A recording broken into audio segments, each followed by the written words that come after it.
බව නම් කරුවා වන සර්ව බලධාරී අල්ලා මිනිස් වර්ගයා සාමයෙන් හා සමාදානයෙන් ජීවත් වීමට අවශ්‍ය මඟ පෙන්වීම් ලබා දීම සඳහා ලොව පටන් පළමු මිනිසා මුහම්මද් නබිතුමා දක්වා ශාස්තෘවරුන් ලැබුවේය. මුහම්මද් නබි සල්ලල්ලාහු අලයිහි වසල්ලම් තුමා අපහට උගන්වා දී ඇති සහජීවන ගැන මතක් කර බැලීම මේ කාලයේ සුදුසු බව මම මතක් කරමි.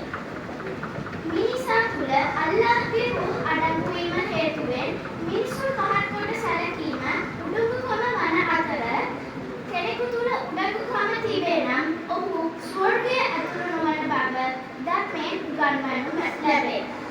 වරක් මාතෘ දේහයක් අවසන් කටයුතු සඳහා ඔසවාගෙන යාම දුටු